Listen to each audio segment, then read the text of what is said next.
Tili ang mahinang bagyo at kasalukuyan nasa layog tong 570 kilometers silangan ng Surigao City, Surigao del Norte.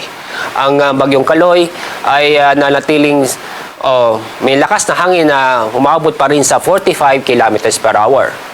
Ang pagbugso ng hangin naman ay umaabot sa 55 kilometers per hour. Samantala, itong low pressure area na sa labas ng PAR, nasa layong more than 2,100 kilometers east of Mindanao. Itong low pressure area ay nanatiling mababa ang tsansa na maging bagyo. Balik na tayo sa bagyong Kaloy, na inaasahan pa rin natin na ngayong araw ay hina at magiging low pressure area. Ang yung mapapansin, itong kulay brown, ito yung mismong bagyo at napapansin nyo, napakalayo niya ang bagyong ito sa ating bansa. Sa makatuwid, walang epekto sa ating panahon ngayon at wala pong nakataas na tropical cyclone wind signal.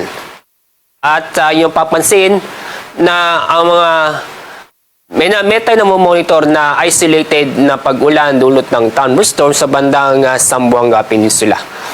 Ang nakakapekto ngayon sa bansa, itong easterlies na kung saan patuloy pa rin tayo na makakaranas ng mainit at malinsangan na panahon ngayong araw o sa sunod na 24 oras.